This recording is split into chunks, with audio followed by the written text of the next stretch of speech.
ಹರಿ ಓಂ! ನಾನ್ ಶ್ವೇತಾ. ನಿಂಗೆಲ್ಲವೂ ಆರಾಮಾಗಿದ್ದೀಳ ಅನ್ಕತ್ತೆ. ಕೃಷಿ ಜೀವನ ನಡೆಸ್ತಾ ಇದ್ದೆ ಅಂತಂದ್ರೆ, ಪ್ರತಿನಿತ್ಯ ನಮ್ಗೆ ಹೊಸತೇನೋ ಒಂದು ಕಲಿಯೋದಕ್ಕೆ, ನೋಡೋದಕ್ಕೆ ಸಿಗ್ತಾನೆ ಇರ್ತು ಅಲ್ದಾ?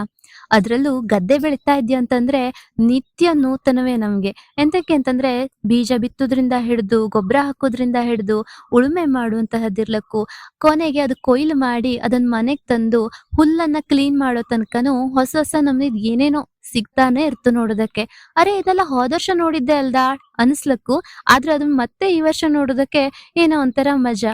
ಎಂತಕ್ ಹೇಳ್ದೆ ಅಂತಂದ್ರೆ, ಈ ಸರ್ತಿ ನಮ್ಮನೆಗೆ ಹುಲ್ಲು ಮತ್ತೆ ಭತ್ತನ ಬೇರೆ ಮಾಡೋದಕ್ಕೆ ರೋಲರ್ ಬದಲಾಗಿ ಹೊಸ ಮಷೀನ್ ಬೈಂದು. ಹೋದ್ ವರ್ಷನೂ ಮಷೀನ್ನೇ ಹಾಕಿಸ್ದಿದ್ಯ. ಅಲ್ಲಿ ಹುಲ್ಲು ನಂಗೊಕ್ಕೆ ಸ್ಯಾಟಿಸ್ಫ್ಯಾಕ್ಷನ್ ಅಪ್ಪು ತರ ಆಗ್ತಿಲ್ಲ. ಭತ್ತ ತುಂಬಾ ಕ್ಲೀನ್ ಆಗ್ತು. ಆದ್ರೆ ಹುಲ್ಲು ಕಟ್ಟಾಗಿ ಸಣ್ಣ ಸಣ್ಣ ಚೂರಾಗ್ ಬತ್ತು. ಹಂಗಾಗಿ ಬೇಡ ರೋಲ್ ಹಾಕುವ ಅಂತ ಹೇಳಿ ಸುಮಾರ್ ಟೈಮ್ ಕಾದ್ಯ. ಸುಮಾರು ಒಂದೂವರೆ ತಿಂಗ್ಳು, 2 ತಿಂಗ್ಳು ತನಕ ಕಾದ್ರೂ ನಂಗೊಕ್ಕೆ ಬೇಕಾದಂತ ರೋಲ್ ಸಿಕ್ಕಿದ್ದಿಲ್ಲ. ಹಂಗಾಗಿ ಕೊನೆಗೆ ಮಷೀನ್ ಹಾಕುವಂಗಾತ್ತು. ಈ ಮಷೀನಲ್ಲಿ ಕೆಲ್ಸ ಬೇಗ ಬೇಗ ಆಗ್ತು. ಮತ್ತೆ ಭತ್ತ ತುಂಬಾ ಕ್ಲೀನ್ ಆಗ್ ಬತ್ತು. ಕಲ್ಲು, ಮಣ್ಣು ಈ ತರದ್ದೆಲ್ಲ ಏನು ಮಿಕ್ಸ್ ಆಗ್ತಿಲ್ಲ. ಚೆನ್ನಾಗ್ ಬತ್ತು ಭತ್ತ. ಆದ್ರೆ ಹುಲ್ ಮಾತ್ರ ಪುಡಿ ಪುಡಿ ಆಗೋಗ್ತು. ಜನ ಅನ್ಕತಾ ಇರ್ತಾರಲ್ಲೇ ಹುಲ್ಗಾಡಿ ತರ್ಸುವಂತವು ಹುಲ್ಲು ಪುಡಿ ಆಗೋಯ್ತು ಅಥವಾ ಸರಿಯಾಗಿ ಇಲ್ಲೇ ಕಡ್ಡಿ ಇಲ್ಲೇ ಹುಲ್ಲು ಹೇಳಿ ಅದೆಲ್ಲ ಅಪ್ಪಂತದ್ದು ಈ ರೀತಿಯಾದಂತಹ ಮಷೀನ್ ಅನ್ನ ಯೂಸ್ ಮಾಡಿ ಭತ್ತನ ಬೇರೆ ಮಾಡಿದಂತ ಸಂದರ್ಭದಲ್ಲಿ ಹುಲ್ಲು ಕಟಿಂಗ್ ಆಗಿ ಬತ್ತು. ಹಂಗಾಗಿ ಅದು ಅಷ್ಟು ಚಲೋ ಆಗ್ತಿಲ್ಲ, ಪುಡಿ ಪುಡಿ ಆಗ್ತು. ದನಗನು ಅದನ್ನ ಅಷ್ಟು ತಿಂಬುದಕ್ ಮನ್ಸ್ ಮಾಡ್ತಿಲ್ಲ, ಬಿಟ್ಟು ಬಿಡ್ತಾ ಜಾಸ್ತಿಯ. ಅದೇ ರೋಲ್ ಹಾಕಿದ್ರೆ ಹುಲ್ಲು ಪೂರ್ತಿಯಾಗಿ ಉಳಿತು.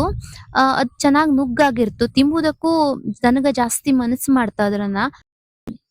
ನೀವಕ್ಕೊಂದ್ ಸಣ್ಣ ಸಜೆಷನ್ ಕೊಡ್ತೆ. ಹುಲ್ಗಾಡಿ ತರಿಸ್ತಾ ಇದ್ದಿ ಅಂತಂದ್ರೆ ಅದು ರೋಲ್ ಹಾಕಿದ್ದ ಅಥವಾ ಮಷಿನ್ ಕಟಿಂಗ್ ಇಂದ ಅಂತ ಕೇಳ್ಕೊಂಡ್ ತರಿಸಿ. ಪೆಂಡೆ ಪೆಂಡೆ ಹುಲ್ಲು ಬತ್ತು. ಮತ್ತೆ ಗಾಡಿ ತುಂಬಾ ಹುಲ್ಲು ಬಂದಂಗ ಅನಿಸ್ತು ನಿಂಗೆ. ಓಕೆ ಮಷಿನ್ ಕಟಿಂಗ್ ಇಂದ ಆದ್ರೆ ಅದ್ರಲ್ಲಿ ಹುಲ್ಲು ಜಾಸ್ತಿ ಇರ್ತಿಲ್ಲ. ಮತ್ತೆ ಅದು ಜಾಸ್ತಿ ದಿನ ಬತ್ಲೆ. ಹೆಚ್ಚಿಂದು ವೇಸ್ಟ್ ಆಗ್ತು ಅದ್ರಲ್ಲಿ. ಅಂದ್ರೆ ಹುಲ್ಲು ವೇಸ್ಟ್ ಜಾಸ್ತಿ ಬತ್ತು ಅದ್ರಲ್ಲಿ. ಅದೇ ರೋಲ್ ಆದ್ರೆ ಹುಲ್ಲು ನಿಂಗೆ ಕಡಿಮೆ ಬಂದಂಗ ಅನಿಸಿದ್ರು ಅದ್ರಲ್ಲಿ ಇಡೀ ಹುಲ್ಲು ಇಪ್ಪೋದ್ರಿಂದ ನಿಂಗೊಕ್ಕೆ ಜಾಸ್ತಿ ದಿನ ಬತ್ತು. ಮತ್ತೆ ದನಗ ಕೂಡ ಅದನ್ನ ಪೂರ್ತಿಯಾಗಿ ಬಿಡದೆ ತಿಂತ. ಅಂದ್ರೆ ಚೆನ್ನಾಗಿ ನುಗ್ಗಾಗಿರತಕ್ಕಂತ ಹುಲ್ಲಾಗಿದ್ರಿಂದ ಜಾಸ್ತಿ ದಿನ ಬಾಳ್ಕೆ ಬತ್ತು. ಹಂಗಾಗಿ ಹುಲ್ಲು ತರ್ಸೋದಕ್ಕಿಂತ ಮುಂಚೆ ಇದೊಂದು ನಿಂಗೆ ನೋಡ್ಕೊಂಬ್ಲಡ್ಡಿಲ್ಲ ಅಂತ ಹೇಳ್ತಾ ಇವತ್ತಿನ ಈ ವಿಡಿಯೋವನ್ನ ಮುಗಿಸ್ದೆ. ಡಿಲಿಯಾ ಫಾಲೋ ಮಾಡಿ.